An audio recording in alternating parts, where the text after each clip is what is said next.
Having just flown through astral space, it's time for my words to burn you like nuclear mace. See, I draw strength from a total eclipse, then dish out punishment like a masochist with whips. Turn you all into pussy with inner and outer lips. Split your corporate wigs with cosmic clips. And watch your economies, Iceland, go down like one of those White Star ships. As the jazz singer said, "You ain't seen nothing yet. Just wait till I've changed your recession worry into a nightmarish depression of a sweat." 21. The seagull and the mayfly discuss the Tao. This is my Lawrence of Arabia look. Shake look. Anyway, this is the Lunar Curse story for you kiddies. The turtle and the crane were congratulating themselves on their longevity and enjoying themselves at the water's edge. A mayfly nearby sighed and said, the spiritual essence of all things, how great it is. It goes round and round, and there's no end to creation and metamorphosis. Among the 10,000 things that is born and born again, there is growth, there is breaking down, there is prosperity, there is wasting away.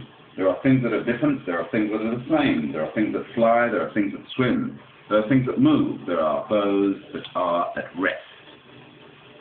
All of the various and multitudinous beings each tends to its own occupation. All of them tend to the mysteries of being. You can't see where they came from in the beginning, nor do you know where they go or what they become in the end. I also belong among the 10,000 things and enjoy myself in the midst of creation and change. When I look from the point of view of all these many things, I see that fleas, life, myself, and others like us may be weak little things. But there is nothing under heaven I respect more than us. Is there anyone who would exchange his body for the world? Look at this from the point of view of heaven and earth. There is the great pen that beats its wings, creating a whirlwind, and soars 90,000 reeds, but it is nothing more than one thing in the great empty sky. It goes without saying that the turtle and crane have the congratulatory long lives of 1,000 and 10,000 years, but the length of their time also comes to an end, and the day of their death is no different than ours. Though we are born in the morning and die at night, to me, we live out our lives completely. What do the two of you think? The turtle and the crane had no answer. A seagull floating by in the ocean heard the mayfly's words and said, discussing this from the point of view of phenomenal existence, there are many different things in the world. From the very beginning, this body is formed from the temporary meeting of the four great elements. We come quickly and we leave in haste. Is there anything that remains as it is? It goes without saying that if you want to move around in the irksome, painful world, your body is followed by 100 troubles and 1,000 anxieties gather in your mind. You simply try to avoid the dust carried by the wind and live secluded by the rivers and lakes. And when you look at the strangeness of the world, good and evil, you just beg to spend your life in peace. The mayfly said, everybody knows that 10,000 things are born from the void and return to the void. But you receive this body. From the time you are born to the time you die, for everything there is a law of nature, and there is an appointed task attached to each or every form. Those who follow that task and enjoy themselves within are called gentlemen. Those who do not perform their task, but instead act willfully, are called lesser men. Moreover, happiness, grief, interesting things, absurd things, good and evil, good and bad, prosperity and decline, and rise and fall are all created by the old man, the creator, who gives us birth. That you float along the ocean and live a life of peace does not come from your own resourcefulness. That my life is short is not a matter of my neglecting myself.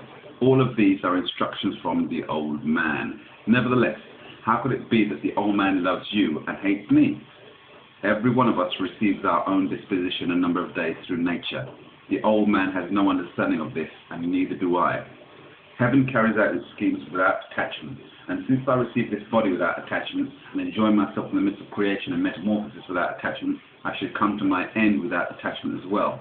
If, however, you use your own personal wisdom and clever wit and persist in your own willfulness, you'll be arguing with the old man day by day. But the old man doesn't give in, and you'll not only torture yourself in vain, but everything you do will turn out wrong beyond expectation, and you'll meet with horrible disasters. If people who are in the dark about this principle sometimes succeed in doing something by their own ingenuity, they understand this to be the norm, and, full of pride, from their own wisdom and clever wit, labor their bodies and minds exhaustively and suffer for their entire lives. Oh, I'm like a bloody Arab sheikh, Ali Baba. But you know what they say? Be like water.